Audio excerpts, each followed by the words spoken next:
living out your calling and empowering people to be the creative force in the world that they're meant to be, whether or not their job title says creative in it. I believe we are all creatives. Yeah. And we are all people with an imagination, and we should all let faith imagine the world, not fear. Yeah. Hey, thank you for joining us here for another episode of the Godseeker Podcast. So great to have you on this morning. And we got a really exciting and great guest here today with us, Brandon Cole. Hey. Brandon, it's so good to see you. So good to have you on. Great to be Thank here. you for joining us today. It's going to be a great time, and I think you're really going to enjoy the time that we have with Brandon. Brandon, I want to, every time I get started, I do really the very same thing. I share your bio a little bit. We talk about your life as a kid and growing up, and you'll sort of take it from there. But our dream for this podcast has really always been just to have the kind of conversation that people want to lean in and listen to. Right. And so this podcast is really free-flowing and just a moment in time where we really can get to know you and really what the Lord's doing in you and through you. And so it's exciting to have you. Yeah, I wish Meredith was here. Meredith, I know. She's so awesome. She's a much better interview than I am. So might have to redo it all. Well, let me just go down this bio and then we'll get started. Brandon Cole is the senior pastor at Gallery Church, which was formerly C3 Fort Worth. Can't wait to hear that story with your wife, Meredith. Your parents are Paul and Judy Cole, and they actually planted the church, C3 Fort Worth, and you started there as a youth pastor. You were in that role for 10 years, and you became the lead pastor in 2011. You're married to Meredith, whom you met in high school. High school, that's it. Right? High school sweethearts. Yeah, the church dance. That's right. That's where you met her. That's right. That's amazing. A holy dance. You are a father to two sons, Kason and Gray, and you recently moved your church into a new building and changed your name to Gallery Fort Worth. That's right. That's right. As part of the launch of the new campus, you hosted a gallery night with Pastor Phil Pringle, and your hope, your dream is to inspire passion and creativity in the church. Yeah. And through the church. Your mission is that you're a church for the streets and the hearts of Fort Worth. You graduated from Oklahoma Christian University, where you played basketball. Played a little bit of basketball. A year. Yeah.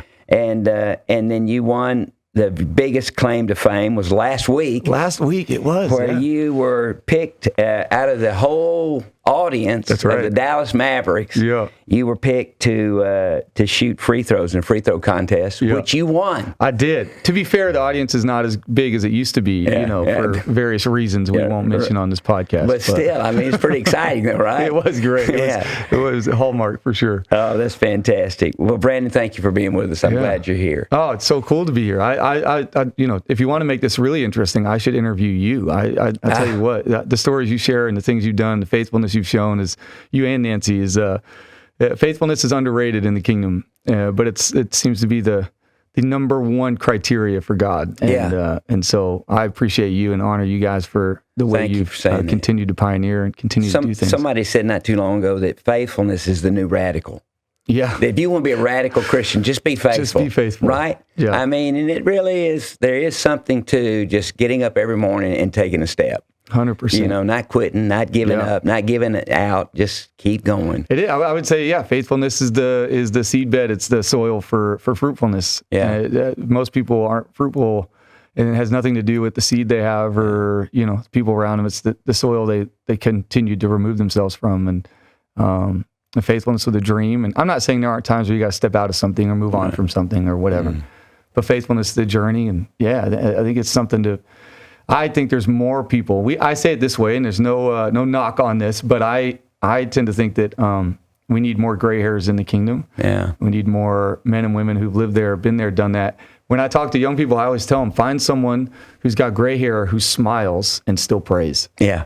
Like, do that and just go ask them about life. Yeah. That will go a long way. Yeah. To you growing and developing. So. Well, it's really funny because I never really thought of myself really as a spiritual father. I mean, never. And now, sort of at my age, and just by the fact that I've just been in the game for 40 years, I'm feeling more and more like that. And so the conversations I have these days, are really more about encouraging, affirming, inspiring. Yeah. Just really being a father. And whether it's to somebody my own age or somebody that could be my grandchildren's age. I'll tell you what, isn't that right, though? Yeah. What's my grandpa used to say, maturity doesn't come with age, but with the acceptance of responsibility. You can be the age of a father and not ever be a father. That's right. You got to have the heart for it. You have a willingness to confirm someone's identity and encourage them, speak into who they are. Yeah. That's what I would look around and go, that is what is necessary. Yeah. I think too many of us are going to the person who's lived the same experience and dealt with the same things and is living the same stage of life, asking for how to get through it. Yeah. Which is a unique thing to do, to be driving down the highway and look at the person left of you and go, hey, how do I get where I'm going? Yeah. Well, I don't know where I'm going. I need to find someone who's gotten to the destination and ask them a question. Hey, how'd you get there? Yeah. Oh, well, hey, don't take that exit, do this. And, if you see this, go ahead and detour this way. And so I've always appreciated that about you and really even my parents and C3 movement and the guys I've been around to just speak identity into somebody. Those are seeds that will get planted in good soil. So it's really good. Yeah, and Paul said, look, you got 10,000 teachers, but not very many fathers. Yes, yeah. And you come from really you're the third generation of a father's, really a ministry. Yeah. And why don't you talk a little bit about that? Just, your grandfather and your dad, and where to the legacy start? that now you sort of own, right? I mean, they say the third generation is where it all gets screwed up. So I'm no pressure here. And I've got a brother, Bryce, who's incredible, and brother-in-law, Niles, and cousins, and we all live in it. We're all beneficiaries of it.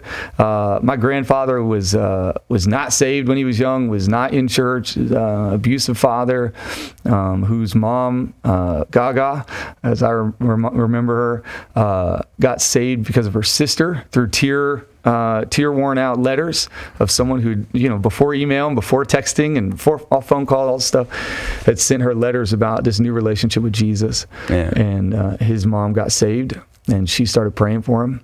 Showed up at the house that he was at a Bible study for, out of the military, out of the Coast Guard, praying in the back seat. And that night he got saved. And the Amy Semple McPherson revival he was part of there in Echo Park in Los Angeles. And just for clarity, so everybody knows, your grandfather is Ed Cole. Ed Cole, wrote the... Which I was never allowed to call him. I couldn't call him Ed. I would got in trouble for that. But Grandpa Cole, Ed Cole, wrote Maximize Manhood and Courage and Real Man. And, and really united men all around the world. Yeah. So he got saved and started pastoring church. Was pastoring before the mega church was around. He was pastoring a big church, Assemblies of God. And the Lord got a hold of him and gave him a commissioning to go reach men and to solve the issue of men not being good fathers or good husbands or just good men. And the church didn't really want to have anything to do with it.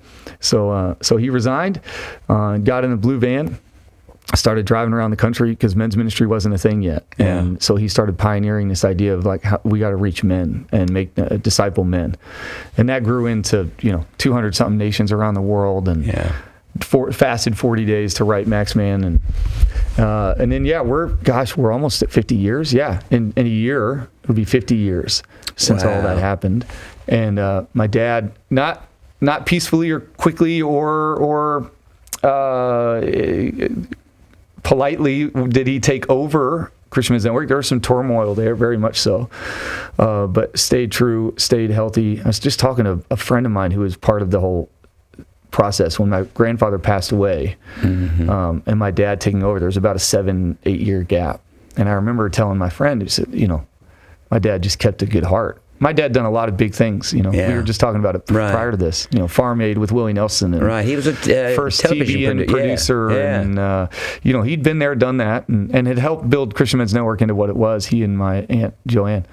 And but things kind of, as things go, sometimes things can get messy. Yeah. We're dealing with family, and that can get messier sometimes in friendships. And so he got messy there for a minute, and he just kept the right heart about it, and had started the church in the meantime. And I'd come home and done the youth pastor thing, and then but he kept a good heart. So I told my friend, I said, the one thing I learned the most through all that season was how to keep a good heart towards people, to not talk badly about them, he had every right to be upset, angry, to talk about it amongst family and with his kids. And I just don't remember it.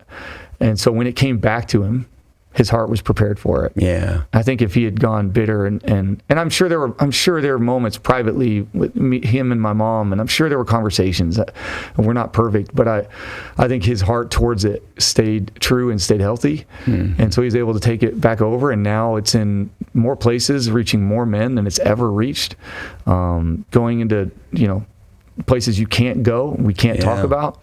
And places around the country. It's just really cool to see. So yeah, that lineage is very much part of us. Yeah, for sure. Well, just that whole spiritual legacy, just what you described with your father. Yeah, it's such an amazing thing because look, anybody can be a mature Christian when everything's going great, right? But when the stuff hits the fan. And when things start going south, bad stuff, right? Plenty of that in the church. When it hits the fan, I mean, whoever shows up then, that's what your Christian life really looks like. Yes. Right? Yeah. And you can mask it, especially here in the South. I mean, you learn all the Christianese, you learn all the do's and the don'ts, the etiquettes, the protocols. You learn all that. Yes, you do. Without having to deal with the darkness in your life or in your heart. Yeah. But boy, the moment you get offended, who you really are comes out. Crisis reveals character, doesn't it? I mean, it is the greatest reveal. What is it? What's the you find out if there's any toothpaste in the thing by squeezing it. Yeah. You find out what you got. Right. I always make this joke. We came from California, or at least that's not fair. My parents came from California. I was born very shortly after, like a couple months, so I can I claim citizenship in both. But I remember I make this joke now when people move here from California, because there's a lot of those. And they're always like, man, everybody's so nice in Texas. And I said, okay, truth be told, in California, you just know what people think about you. They don't look at you. They aren't waving. They're not interested. At least you know. In Texas, you'll never know. You have no clue. You will never know. They will wave and smile and politely say something, and then they will walk around and they will talk about you, and they will say, oh my goodness. I don't know which one's better, the ignorance is bliss approach, or the just tell me who you are and what you got. And I think absolutely. And you can do that in church, right? You can get real polite, until you really fight for unity until everybody has to choose like which restaurant they want to go to. Yeah. And then the claws come out. That's right. And that is life. It's ministry. It's relationship. It's family. It's friends. Once you have to choose which direction you're going. Yeah. What you're going after, what the dream is. I love what you said. Crisis really reveals character. It doesn't produce character. It reveals the character that's already there. 100%. Yeah. And so going through a hard time really it really exposes who you really are. Yeah. Which is why I try to avoid it at all costs. Right. Exactly. I don't do hard things. I have enough disappointment in my life. Right. When people come back, they complain about being sore from working out. I'm like, that's why I don't do it. I don't want to be sore. Like, why would I hurt myself? So it's true though. It does. It reveals what's already in you. That's great. So you got this great legacy of your grandfather. 50 years ago, he started the men's movement. So that was right at the end of the Vietnam War, right? Yeah. And so he. In fact, I remember I met your grandfather at a Promise Keepers rally at the football stadium at the Cowboys football stadium back when we had the Irving. It was open. Yeah. I met him there. I tell you who introduced me to him was, I'll think of it in just a second, but I remember it was one of those conferences, where the whole stadium was, there's 60,000, 70,000 men there. It was amazing. Yeah. The whole Promise Keepers movement was an amazing thing. Yeah. And so Wellington Boone, who was an African-American pastor from Virginia, and I were close friends.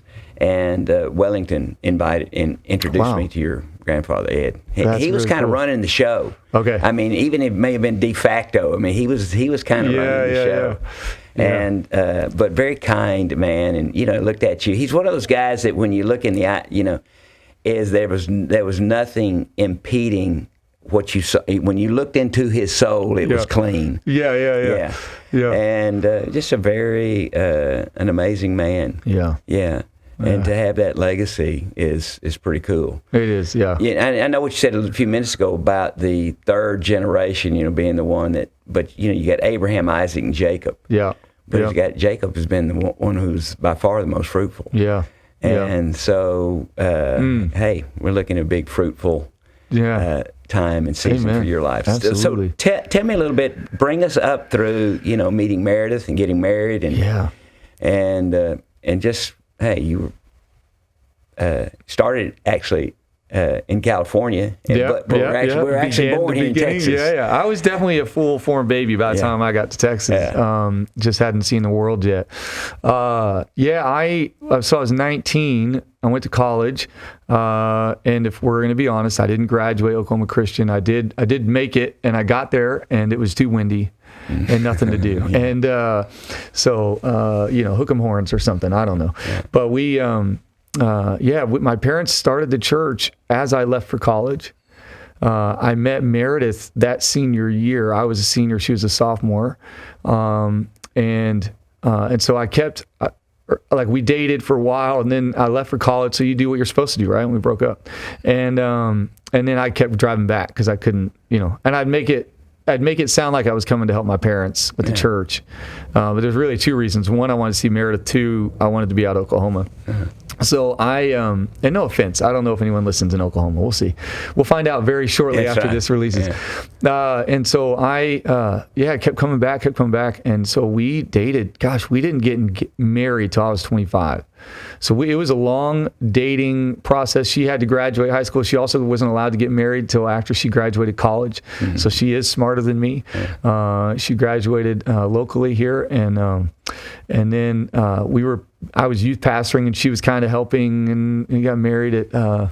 We did meet at a church dance. That's a true story. We have a picture of it. She was wearing a green, shiny shirt. I was wearing baggy clothes because that's what my mom thought looked cool, and she was probably right.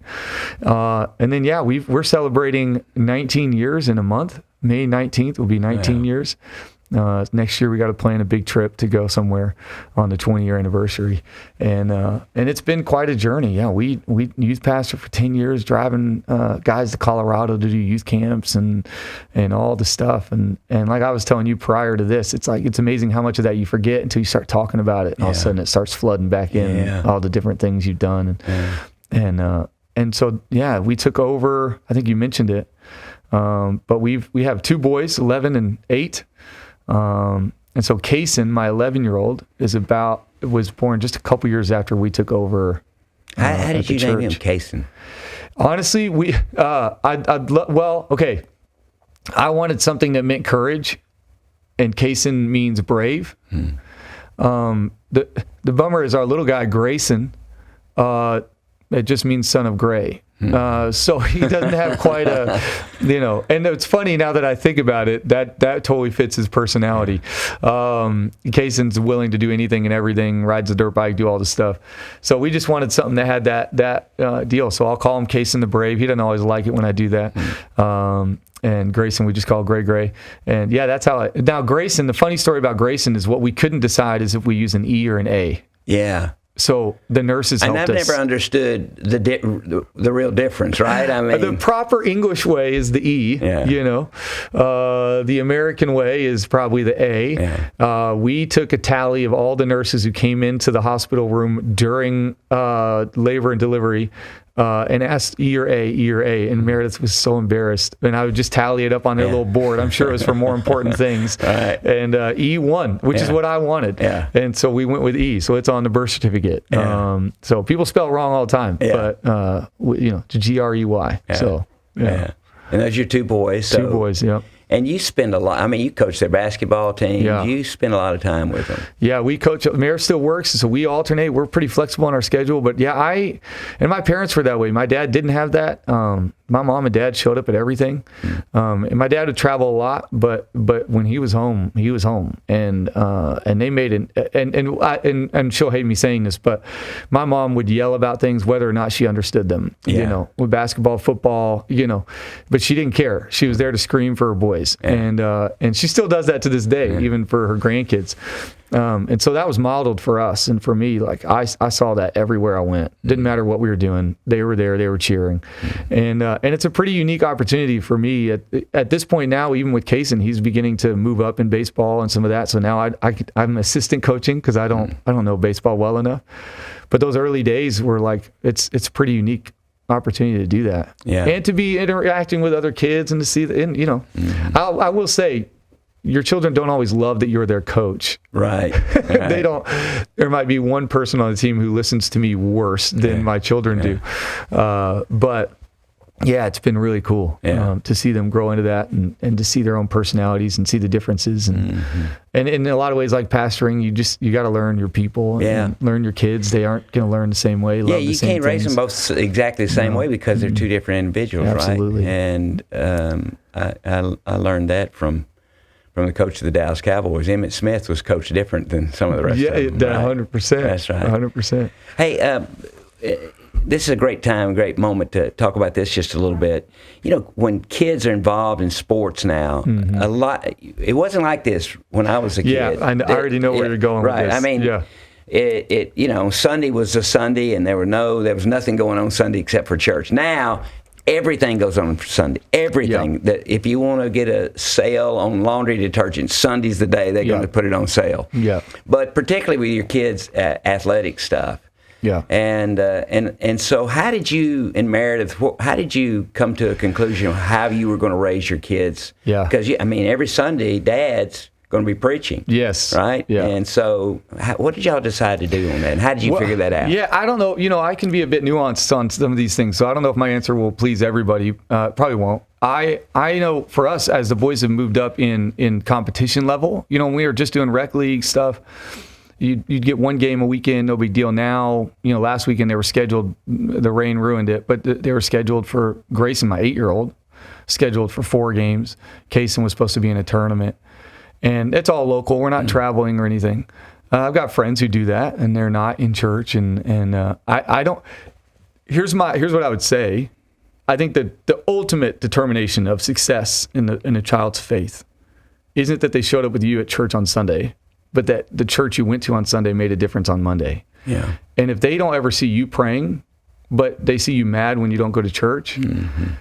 There's something that won't make sense to your kids. Yeah. Your kids won't make sense of why is church such a priority if we never pray together, if we never read the Bible together. There's enough kids I've seen go to church their whole life who still don't get it. Mm-hmm.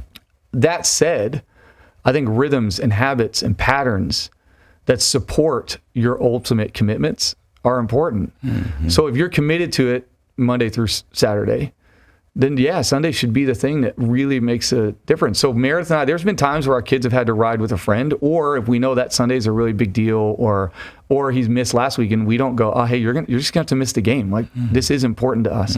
But it has to be important the rest of the time. Or your kids they're gonna think you're a hypocrite.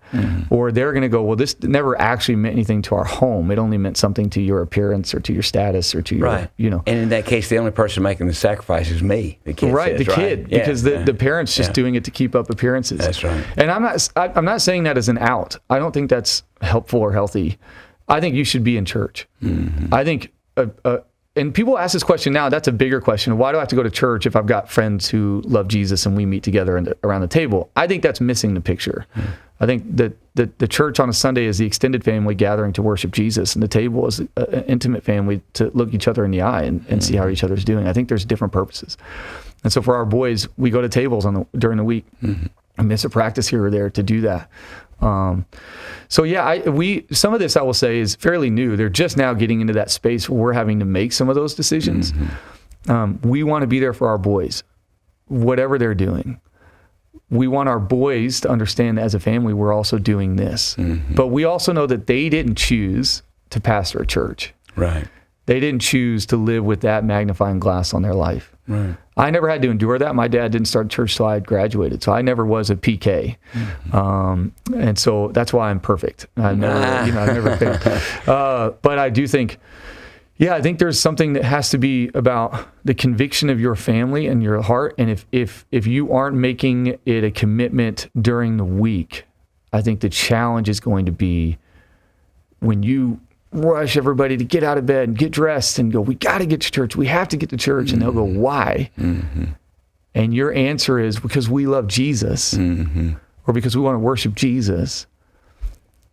They need to be able to attach that to something else too. They need to see church as a continuation of something they're already experiencing. And so I think the bigger question, because I hear a lot of different strong opinions on this topic. Right. If a dad prays with his kids every night, reads the Bible together, and they go to church on a regular basis, they get a table on a regular basis, and they miss one Sunday, and then someone goes, they're committed to sports. No. And then that person's going to church on a Sunday, never reads with their kids, never prays with their kids, never takes them to a table or a small group with their, where do you fall there? Right.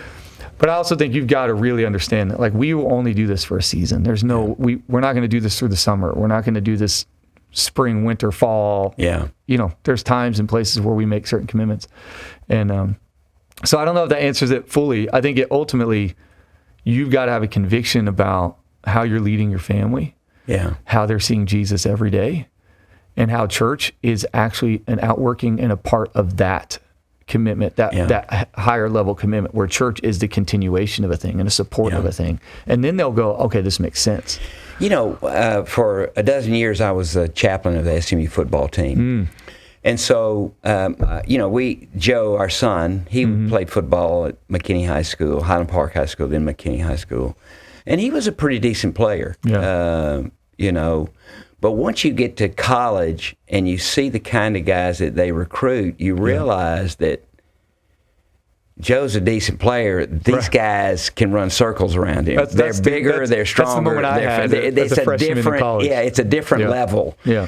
So you may be really good at this level, at the high school level, but to play Division I football, you were the best person in the district. Yes. Yeah. not on the team. Yeah. And so once you begin to see that, you begin to realize, because every parent, I think, thinks their kid is going to play in the NFL. The odds of playing in the NFL is like 1 in 300,000, right? I mean, it's small. It's zero. I mean, it's so small. But you're telling me there's a chance. I just quoted a movie. Right. Some will get it, some won't. Yeah. But. And so I saw an interview, and I wish I could remember this baseball player's name, and he said that he was never in a travel league. He was never. Yeah. His parents, I saw this too, I can't remember who it was, but he was just saying that a very good player though. He played in major leagues. Very good. Yeah, like an all-star. Yeah. I mean, he was it Chipper Jones or something like that? Yeah, somebody like that. It was somebody at that level. Yeah. But he just said, my parents, I was never in a traveling league. I mean, I played high school, played a little in college, then I got drafted. Yeah. But he was just, his talent level was so much better. Yeah. He didn't have to prove himself in any of those leagues. Yeah. And the truth be known, all those guys are like that. Yeah. I mean, they're just, you know it at 9 or 10 years old. That's right. You know it. I mean, when you see this kid at 10 years old, right, who's hitting 300-foot home runs, right, as a 10-year-old, then, it's that, hey, I love my kid to be doing this, but he better get a good education too, because he's never going to be able to play with these guys. In other words, the pressure that parents are feeling these days to do all the things, to buy all the stuff, to be at everything, it's probably not healthy. Yeah, it's probably not healthy for your kids. The amount of kids who will do this until they're 18, and then they got a scholarship offer, they got a chance to go play somewhere. May never go pro, but they have a chance to do something really cool, that just bail. Because they're done. Yeah. They don't want to do it anymore. So that's the thing. You've got to take this holistic approach to all this and go, church is part of what you do. And kids need to know that. They need to see that. They need to make friends in their church. My boys have great friends in our church. And the pressure you put on your kids to be the next pro athlete. And there's a fine line there for sure. There's guys who, blossom later in life, and I get it. But yeah, kids are good because they're good. Yeah. And then they work at it. Yeah. But you got to care for their heart. And part of that is their spiritual well-being, and that they aren't putting all of their eggs in that basket. Yeah. That them not having a great game does not make you love them less. And that their security and identity is wrapped up in something very different. That's right. And so I think that's where the commitment level lies. And so, yeah, it's a really, special occasions we try to have to work through it. But No, I think it is about you holistically saying, I am a disciple of Jesus every day of the week, even when I go on a Saturday to watch that game where that ump makes a terrible call. Yeah, I'm still that guy. That's right. And I'm not saying I've always been that guy, but it is that, and I think that's where we are. We are at a place where it's like, hey, this is important to us. It's important to our family, going to church and being a part of this community, and not just because we pastor it, right? So how do we do that? How do we work that into our life? Because what I think what I want our families in our church to feel is that, okay, we've got kids who are really good at something. How did they stay a part of this community? Mm-hmm. And how can we model that for them? Not make them feel guilty for missing one thing, but encourage them to stay committed to that one thing. And how do you do that in this particular season of your life? You know, I think this is a big question because there are countless young families who now may show up at church once a month, once every 6 weeks. They love the Lord. They're probably in a weekly Bible study. They got, you know, particularly among the moms. But they got little kids, and there's tons of activities in the school. There's tons of extracurricular activities. Just so much stuff. So they're exhausted on Sunday. I mean, and on top of that, they got to go to a game or two. And I think, you know, how do you, I mean, you and I, particularly me, I mean, I've seen the end of what that really looks like. And so how do we counter that whole thought process? You know, because once you're in it, it's kind of hard to back out of it a little bit. Because if you back out, you feel like you lose ground if you ever wanted to get back in. That's right. There is, it's a, you know, it is keeping up with the Joneses. It's the rat race for a lot of these guys of just trying to figure out what to do. And we're not at that level where we're traveling or anything. And like I said, I have friends who do that. And I think it is for us. And again, I think it just like giving in a lot of ways, I think there's a clear kind of command. And I also think there is the process of you praying through it. I think the Lord wants you to, yes, this is what you should do, but he wants you to arrive there in a way that brings your heart to it, not just your body. And so why do I pray about giving when he's giving me a clear idea of what I should give? Well, because he wants you in agreement with him. He doesn't want you just doing it because he said so. That's right. Although that is good. Obedience is great. That's not fine. Bad. But he wants you to match your heart with your hand. And I think the same thing with our kids. And I've not mastered this. Like you said, I'm 11 and 8. And I could find out 3 years from now that I really messed all this up. You know, who knows? But I think that's also the grace. I think for a lot of these guys, it's bringing for them, for a lot of them, there is that one or two. Like I know one of my son's best friends is one of those kids. I already know that I'm going to be in the video that they show whenever he enters the Hall of Fame. I had this coach, I'm hoping I make it. I hope I did well. He's stellar. And so they're all over the place. But for the average person, it's just taking the pressure off, just the same with job, just the same with commitments, just the same with all the other things to say, hey, you don't have to do this. My son, the truth is, my son would be just fine with one game every weekend. And so if it ever reaches that point where we are having to make too many choices about what matters to us and having to run that filter way too often, we're out. Because we know what is important to us, and we also know that they can still be successful. And they can still do what they're going to do. If they've got it and they'll work at it, they can make it. And my son or my brother has coached some guys who are now playing. He coached one guy who's 6th pick in the NBA draft, and he's coached some really great kids. One of them didn't become a recruit until he strode up 6 or 7 inches after his sophomore year. He was a great player, but didn't become anything until then. And we all think that at 8, 11 years old, we just know the plan. And my 11-year-old's great at baseball, great. But he will ride, if you could put him on a dirt bike or a scooter or a bike, he'll do that for 8 hours. Loves that. Loves it. So you got to find out at the end of the day, you've got to question a couple things. Your own ego. Am I doing this because I want him to be good and show off? Or does he love it? And can I direct that passion? Is there something he loves more? Am I willing to give up what I want him to do so that he can do what he wants to do? And can I ride this out? Because this is just not going to be decided at 8 or 9 or 10 or 11 or 12 or 13 or 18. It just won't be decided then. You will be laying groundwork that will ultimately, in the future be the thing that bears fruit. And so we lead and guide and direct and shepherd our children. Mm-hmm. And so that's why this question is so important. Yeah.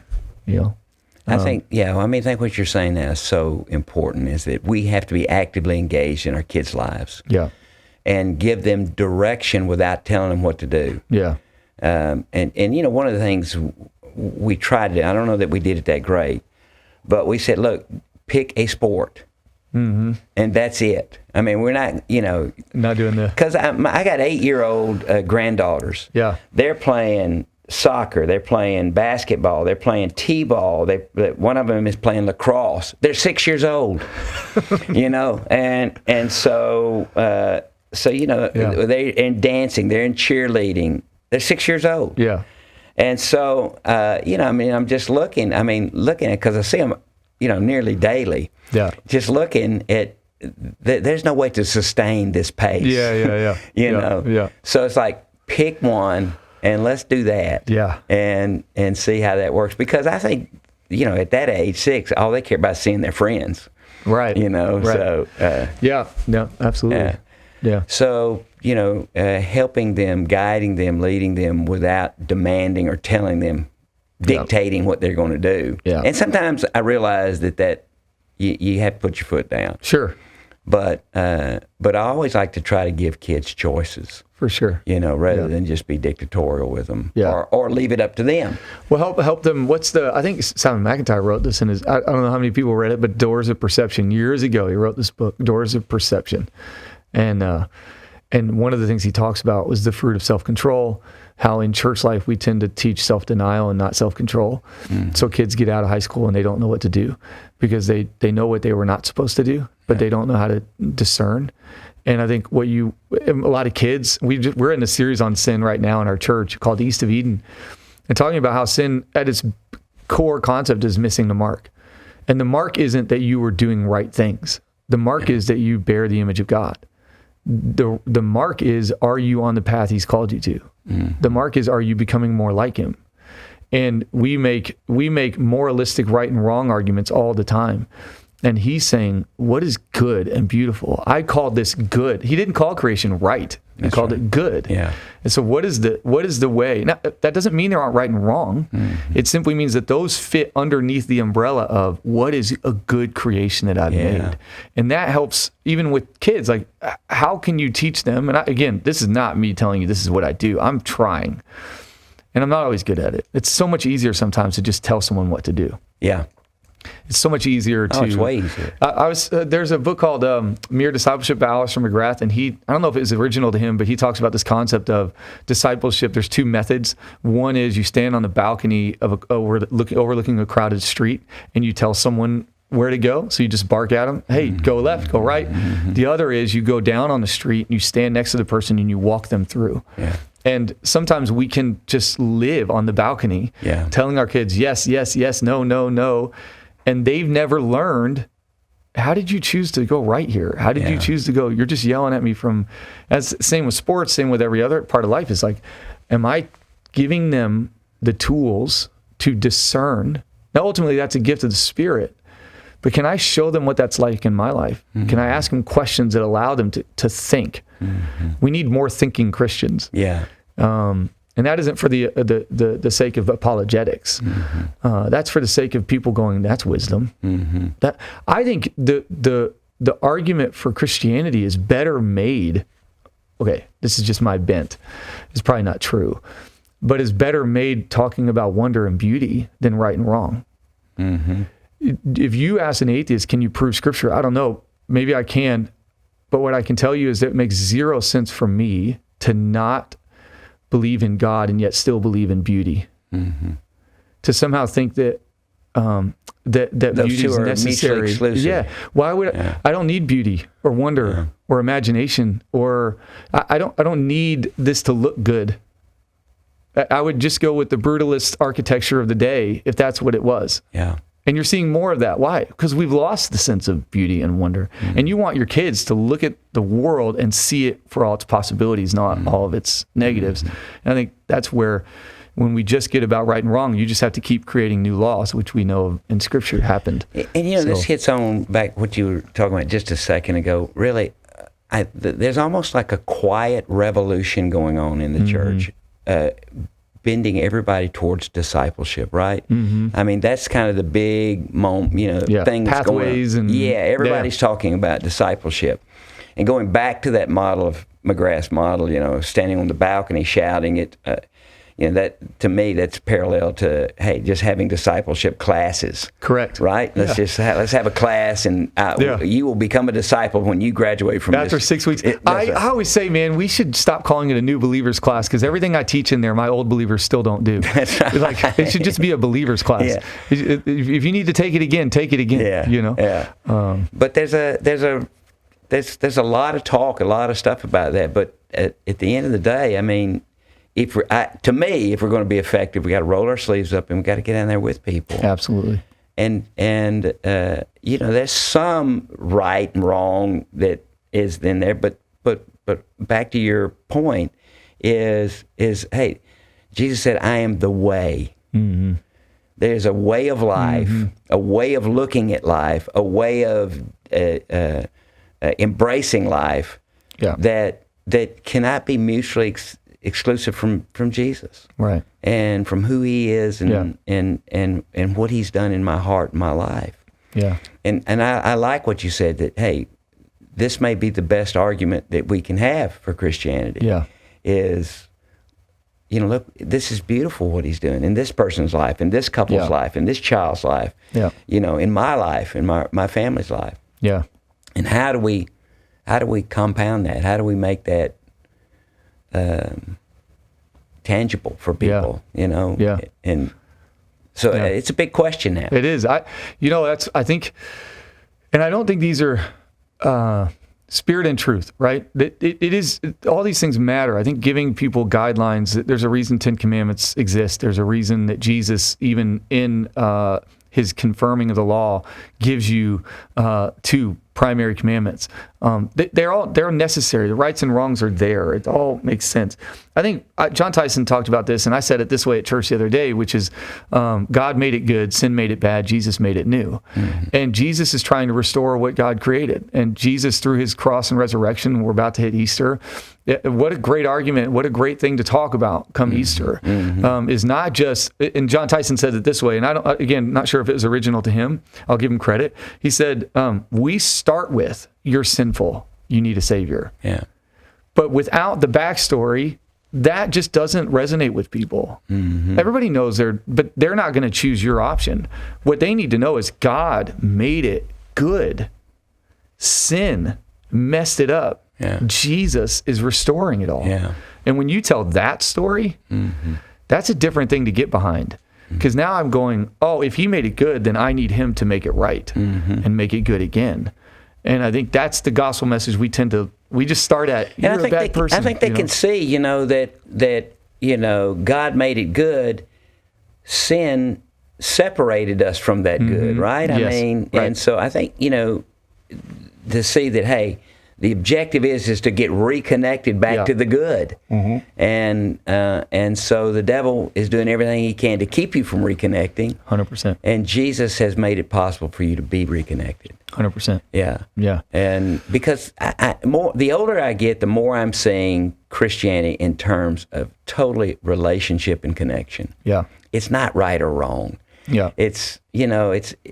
It is, yes, but it's not. I know, we keep having to qualify it. Like we do believe in right and wrong. That's right. We're not becoming a relativist podcast where, just believe it. It's not. This is not a universalist. No. Trinity hasn't changed. No. We still believe in Jesus as the rock, the cornerstone. Yeah. It's just to say that, and Jesus spent a whole sermon on the rights and wrongs. And even when He told the Pharisees, you guys are being hypocrites, He used the law to point out that hypocrisy. Right. You wash your hands, but you don't love your mom and dad. Yeah. Okay.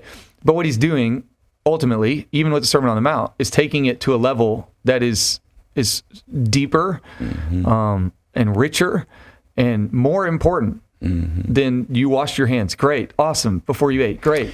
Jesus said, look, Pharisees, you guys go to the Scriptures. Yeah.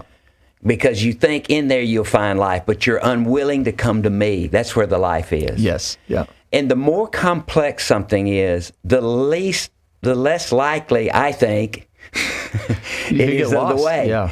I mean, Jesus made it real simple. Yeah. God so loved the world that he gave his only begotten. It's very simple. Yeah. But we make it so complex, I think, that it's hard.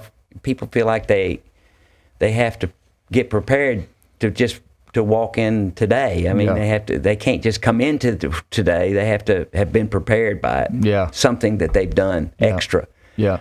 And so I think it's a big moment in the church right now to really sort of have these conversations around these big picture items, these big bucket items. Yeah.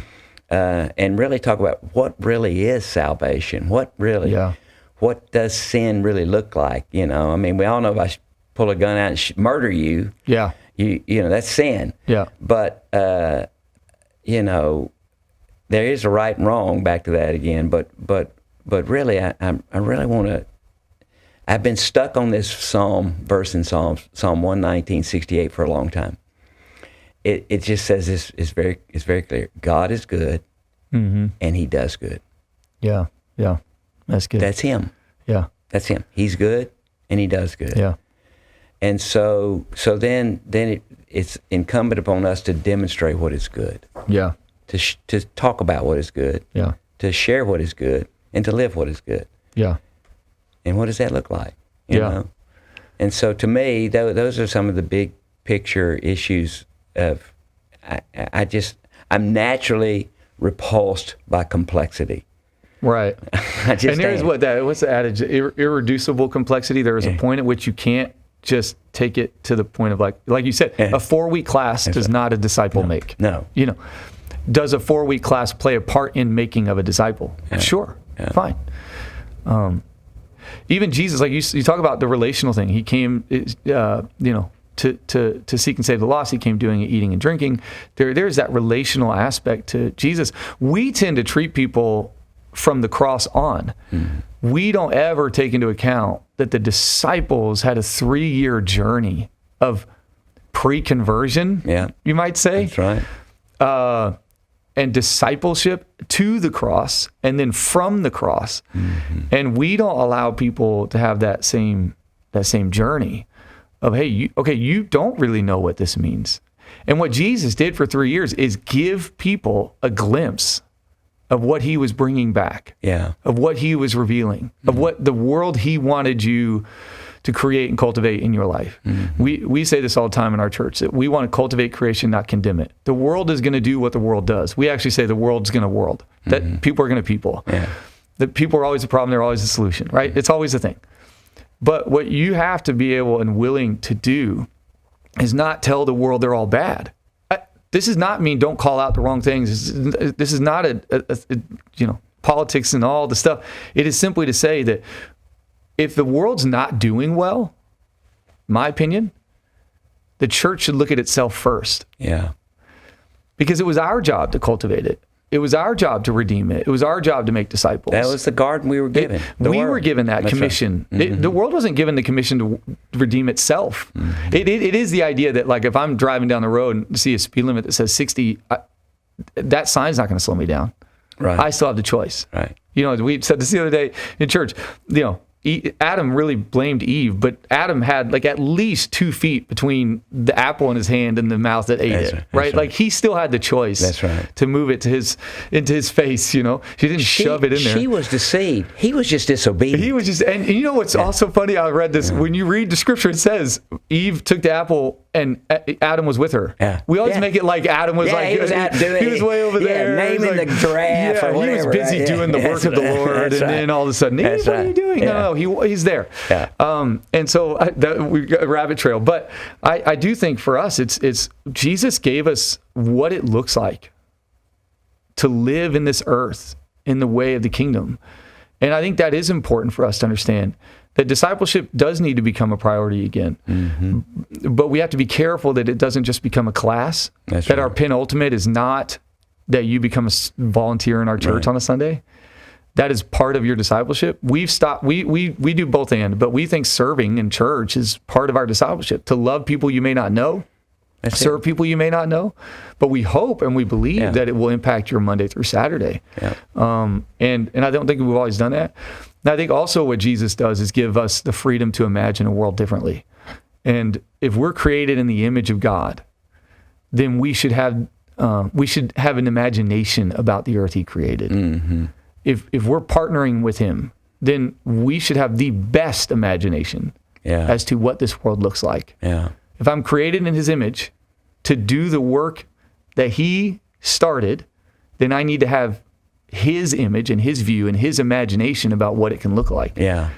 And I don't think we spend enough time. We don't teach people to spend enough time to wake up on a Monday and look at their job, look at their family as a work of art, as a work of creation, as a potential, as a possibility. Yeah. And we teach them to look past it, to be at church or that, for that volunteer thing or whatever. And again, I always get in trouble because I don't diminish Sunday. I do at the same time, though, want to elevate Monday. And I'm a pastor, so I believe Sundays play an incredibly important role, but so does Monday. And I don't think we've always taught people that. Yeah. And so discipleship is how do you live Sunday to Wednesday, right? Temple to table. Mm-hmm. And then how do you do all the stuff in between? Yeah. And we've got to be willing to do that with people. Yeah, because traditionally what we've done is we've given them just enough bread on Sunday morning to last until Wednesday night. Right. And then we give them another little shot that they'll get to Sunday morning. Yeah. Rather than really, demonstrating for them and showing them what this life is supposed to look like every day of the week. Yeah. I mean, you just described the life of a drug dealer, actually, right? Yeah. I'll just give you enough. Yeah, just give you enough. You're going to always have to come back. You'll have to come back. Yeah. And so it's a lesser good. It's it's just not what I think the fullness of what the Lord's wanting to do. I love what you're saying because it is a segue right into C3 Fort Worth becoming Gallery Church. Yeah. Yeah. Are you going to call it Brand Gallery new, Church? Fresh. Yes. It's contextual. Yeah. So, our story is that, and this goes back to my family. So my dad being a producer, my mom is a brilliant creative. She's always the best dressed in the room. She used to paint clothes, and she's brilliant and has just such a creative mind. And so them together, and then you have the generation above that was ministry. So that when it arrived with me, there was this kind of like convergence of those two. And so I didn't ever think I was going to be in ministry. I thought I was going to do what my dad did, produce things. And I'm still going to make a movie someday. I believe that. I was a designer for years and creative, and I still do a lot of graphics. I just enjoy it. And so that for me was always a big missing link in our church and in churches in general. And so we have this phrase that we fix our eyes on Jesus, our formed in community, and live out our calling. And I think churches or Christians do this poorly. We tend to either follow Jesus and jump to calling, skip community, which really messes with, 1, our staying power, 2, our endurance, 3, our character. Mm-hmm. We don't develop character outside of community. No. You don't need the fruit of the Spirit unless you got friends. That's right. Right? You don't need it. Nope. Patience, unnecessary. Yeah. And then others will only find community, never really find Jesus. Then they try to live calling from outside the image of God. Or we just do Jesus in community and never encourage people to just, we say it, send it. I yell that at my son as he's walking to school every day. It's embarrassing, but we've now come up, we love it. I'll just roll down the window. I said it in the car, but I don't. I wait till he's out and he's walking, and I'll yell at him and I'll go, send it. And we do a little hand signal. And so there's that element of like, we've got to get people to believe that they can let it ride. Like they can send it. They can take a chance on a dream. I think we treat God and his calling on our life as though he's given you one option, and then we invert the garden. Mm-hmm. And this is a thought. We invert the garden. We think God's given us 100 trees that are wrong and one tree that's right. Yeah. But he gave us, his first command to us was eat freely. Everything. Eat it all. From everything they hear. Just don't eat this one. Yeah. And we invert it. Yeah. But the kingdom is one of saying, hey, you have all the options. Yeah. I got a red bike, a blue bike, a green bike. Which one you want? Yeah. I'm a good father. I give good gifts. Yeah. So take a chance. Try the green bike. You don't like it? Try the blue bike. Yeah. You don't like the blue bike? Okay, try the red one. Yeah. And we've gotten people so scared of like, if I do the wrong thing, is God not going to? No. I'm a father. I'm a good God who owns a cattle on 1,000 hills. And you're treating it like I only got one tree, and I got to feed all these people with it. No, he's the guy that takes 5 loaves and 2 fish and makes it multiple. And I don't know where we started here, but so living out your calling and empowering people to be the creative force in the world that they're meant to be, whether or not their job title says creative in it. I believe we are all creatives. Yeah. And we are all people with an imagination, and we should all let faith imagine the world, not fear. Yeah. And we said this before, I tend to let fear have a better imagination than faith. Right. Fear ends up being the thing that, like, ChatGPT 3D model renders it looks amazing. Faith, I give it to a 3-year-old to draw with a pen on a piece of paper. Yeah. And it should be flipped. Faith should be going, man, all these possibilities. So we just had a dream years ago. Meredith was just talking about it. We had a dream years ago. We were in a coffee shop. It was a big warehouse. On the side was a bunch of restaurants. But this coffee shop was way oversized because in the evenings they would do like picnics, and then they would have another stage where they would play music. And I remember leaving that place and thinking, babe, that's it. That's what the church should look like. Yeah. Like the church we're going to build. And there was another, I know all these places. They're all in California. This mall that, like, you could move the walls for different pop-up shops and small shops, and great coffee shop in the middle. And I'm not trying to be the next coffee shop. There's way too many good coffee shops around. I'm not trying to be like the worst, best Christian coffee shop. But, there's some great ones out there, but that's not us. And so one of the things we do want to do, though, and felt the need to do, was, can we create a space where 6 months in or 12 months in, we have 100 people who said, that's the place I got to give it a go. That was the place I got to send it. I got to try. And I didn't have to do it under the name of the church. So we did a gallery night with Pastor Phil. We had 5 artists. 3 of them had never showed art before. 2 of them sold art that night for hundreds of dollars. Wow. And there were tears in their eyes. They'd never, and none of it wasn't Christian art. It was them using the gifting God had given them to show the beauty of what God can do. And it validated who they were. Oh, I can do this? One of them was a young guy. It was just so great to see. And to see that, and to see people walk in and go, oh, and then we had a musician there. He used to play drums for a guy who just won a Grammy, a buddy of mine. Almost won a Grammy, sorry. Should have won a Grammy. I texted him after. I said, man, what'd you think? He goes, dude, it was just so cool to be doing something creative that wasn't for the next series. Yeah. Or the next, like, campaign, or just not against, but just on a Sunday. He still plays on a Sunday. But he got to use his creative gift in the way it's meant to be used as well. And he goes, I just loved it. Something came alive in him. And I think we've got to get people in that place. So we made this journey of, like, what does it look like to have a building where there's co-working and events happening, pop-up shops, an art gallery. None of those are our primary thing, but they are all expressions and encounters with what God's doing. So we have a nonprofit that meets there. They did an event. In fact, they work out of our building. They have an office, and she started this thing 4 or 5 years ago. Has 80 students. All the ones that started 4 years ago have graduated college, because she works with first generation college students who've never been in college. No one in their family's ever been in college. Most of them coming from disadvantaged places, and they have all graduated from major universities. And she just started this thing. She saw a need, started to meet it. She has partnerships with all these major outlets that get supply for the dorm rooms and all these things. It's incredible. She's officing out of our building and running her events out of our building.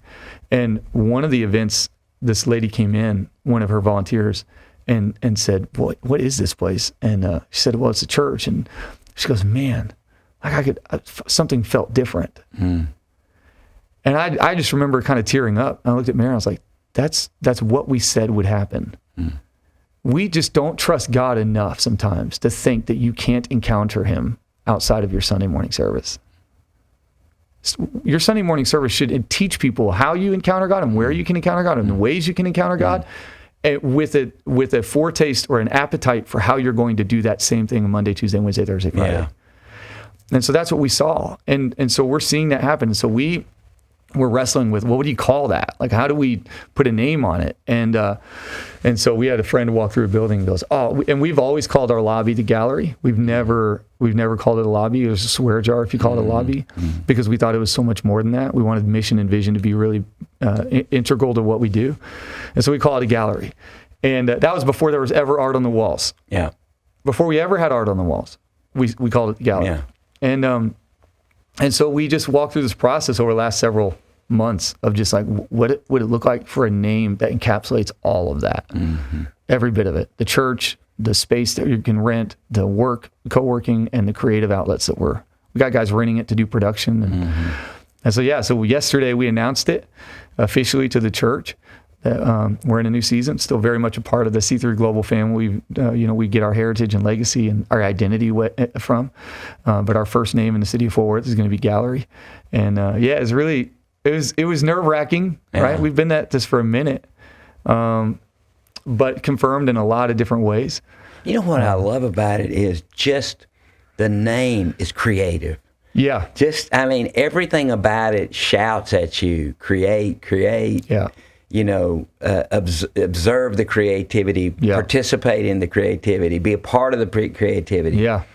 It just to see the passion that you have for it and to hear the story behind that's pretty amazing, really. I appreciate that. It makes so much sense. Because it's aligning now with what God's done in your life and who you are and who Meredith is and who your team is. It's aligning the name. And that, to me, that's one of the most important and powerful things that we have is the ability to name things. Oh, yeah. And I've made so many mistakes when it comes to all that. I cannot tell you. Yeah. But we finally have settled on this is our name. This is us.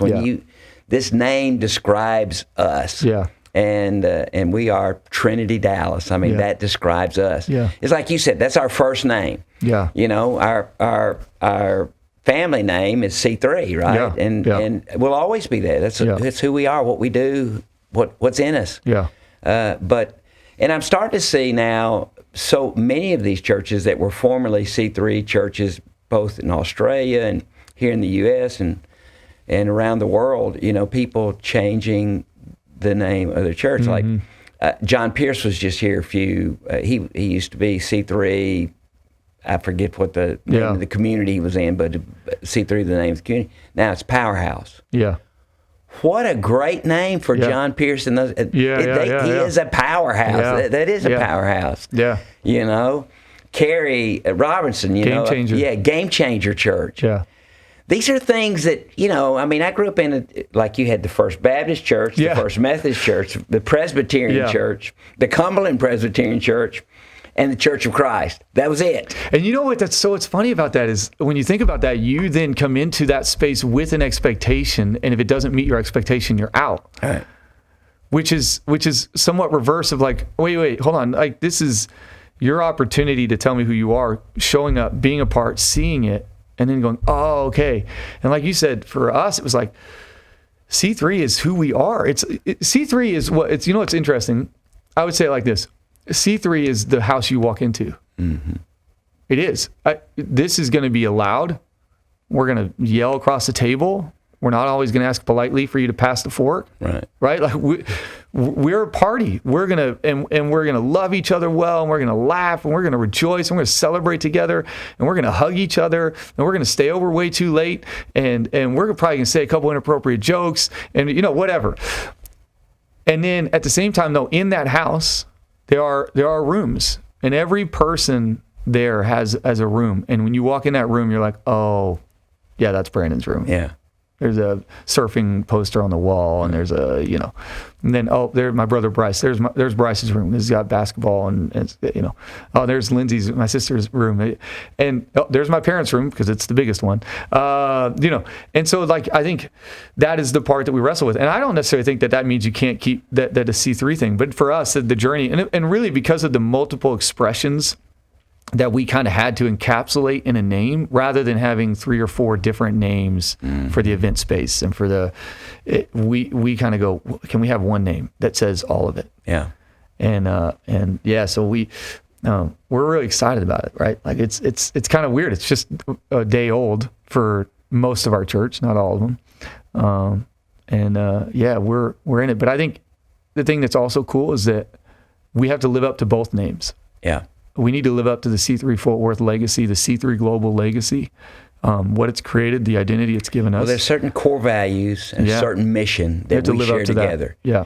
and I call that the substance. That's the substance of 100%. Who we are. We have a mission that we are connected to, and we are part of, and that resonates with our being born again, down to our bones, right? Yeah. And so we have that. We have some core values that we share together, and so I call that's the substance of who we are. Yeah. That's not going to change. Yeah. Right. But when we have the creativity to create the style that is more tailored to the community that we live in, the people that we are, how God's raised and dealt with us and brought us up, and the things that really interest us and that we're passionate about and passionate for. Yeah. And so it's just like the table. Listen, that's a new term. I know it's an ancient term, but now it's something everybody's talking about. For a while. Yeah, now it's back. Exactly back. Yeah. But that's what I tell people. So here we have two campuses. Here at this campus, we're much more traditional. Yeah. So the table then has a loaf of bread that is broken. It's got a chalice that's full of juice, or one that's wine. You can choose, and everybody dips from the same chalice. Yeah. Have it. At other place, we have the little cups. Yeah. Yeah. You peel the bottom off, and you get the little piece of bread off. You peel the top off, and drink the juice. Yeah. It's not the style. Right. It is the substance. Yeah. That's what 100%. And that's what I think is the role of the Father. Yeah. And really is to say, this is a great style, but don't get mixed up. It's not the substance. That's really good. Let's remember just to keep the main thing the main thing. Yes. The substance. 100%. And I love what you're doing. I love how passionate you are about it. It's like, I don't know how to explain all this, but it's like you've been kind of sloshing and going through the mud for a long time, but you didn't quit, didn't stop, and now all of a sudden there's a paved path that you can run on. Yeah, come on. And I'll take that as a prophetic word. Yeah, it really is a prophetic word. I mean, you've been, it's not finding who you are. You sort of known who you are, but how you match what you're doing with who you are has been a process for you and your church. Yeah. And now just see, gosh, that is a perfect now alignment. Yeah. And you are free to be who you are. Love that. And to run. Yeah. And I just see great days ahead for you, successful days ahead for you, and exciting, fun. It's going to be fun to come to church. That's what you want to hear. And to see what God's doing. Yeah, God is so a creative. Yes. His imagination is unfathomable. Yeah. And we're created in His image. Yeah. And so let's use our imagination. Let's not get stuck in a 4-week course and now we can put on our chest that we are a disciple. Yeah. Let's just live the way Jesus lived. Absolutely. Let's take after our creative Father. I love that. You think about heaven. When you get to heaven, there's going to be the throne that's in the center of heaven. And it's in the midst of heaven. And around that throne are these creatures that are worshiping God day and night. And you think about them, is that in that worship, they go to their face to worship Him. And when they come up, they see another facet of God. They go down again when they come up as another. This goes on for eternity. Wow. Yeah. Forever and ever and ever, because there's so many facets and so much creativity to God. Yeah. That it's never going to end. Come on. It's never going to end. We're going to see that forever. In the beginning, God created. For so many of us, we think that's the last time He did it. Yeah. God was a creative, and then He turned into a utilitarian dictator. No, in the beginning, God created, and then He kept creating, and He's going to create again. That it isn't all of who He is, but that's where He starts. Yeah. And He's creating us anew. Yeah. So that is, it's so at the heart of everything we do as believers. And I think if we looked at ourselves that way, we would have a much more enjoyable, full, richer life lived in Christ, is to realize every day we have a chance to create a piece of art. Yeah. And I know that doesn't hit everybody. Some people want to hear about a sword and a thing, and I get all that.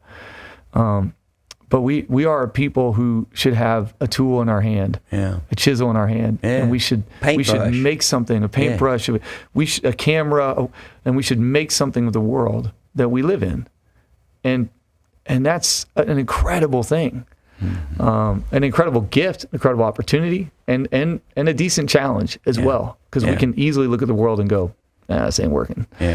We're just gonna hang out over here and try to just stay safe. Buy a nice bubble. This is cliche, but it's true. You are God's work of art. 100%. There's nobody like you. Unique. There's nobody like you. There's nobody has the combination of DNA like you, and that is a testimony to God. That He is so creative that He made you the way that you are. Now express that creativity. To take ownership of it. Be proud of it. Stop wishing you were somebody else. And enjoy being who you are. Right? And just start loving you. I mean, and that, I don't mean that in a selfish standpoint. I mean that you were created to create. Now go for it. You're made. What's it, Ephesians 4? You do what you're called to do. It helps me do what I'm called to do. Right. And there's too many of us worried about what you're called to do and not enough about what I'm called to do, that I can't help you do what you're called to do. It's a vicious cycle. Exactly. And I think there's too much looking around trying to say, I wish I was more like Brandon. I mean, what a cool name for a church. I wish I'd thought of that. Well, no, you think of your own deal. And let it, the truth is, let it come. Like you said, it's not like we found this the day we started, We took a bold step, moved the church from kind of suburban area into the urban part of our city, and 20 miles from where we were and then COVID happened. There's been a lot of journey. We got a building. We're C34. Okay, now we're gonna change the name. Now we just got a building. We're gonna change the name now. So that is the part where you said right at the front end, faithfulness. Just see it through. Now, if you get a word from the Lord, or He's telling you no, or you've got to do something right for your family, like make the decision that you need to make. I think we hedge people in way too much, but then the Lord can do with whatever you give Him. 5 loaves, 2 fish. Just never forget that God. Don't ever forget that's the God you serve. Because you will never be down and out without it. Like you just never forget that's the God you serve. But at the same time, stay faithful. Stay true. Listen when He says do something. Pray often. Be honest. Get some good friends. And just stay true to the course He's laid out for you. Let's say it this way. Don't give in. Don't give up. And don't go back. Just keep moving forward. Take one step after another. Pastor Brand, it's been great having you today. Awesome. Man, so what an enjoyable conversation. What a great moment. It went just the way we rehearsed. Exactly. No, it's great. Thank you. And I want to thank all of you for joining us for this episode of the Godseeker Podcast. What a great time with Brandon Cole, and being with him is such a blessing. If this is the kind of content and conversation that you like, would you do me a favor and please just click the like there beside you, and then you can even subscribe to us. We'd love to have you on a regular basis, because this is the kind of content, this is the kind of discussion that I like, and I feel like we've been called to. Is that kind of conversation that other people want to listen to. I love it. You made it possible today. Thank you, Brandon. Thank you so much. And God bless all of you. Thank you for joining us today.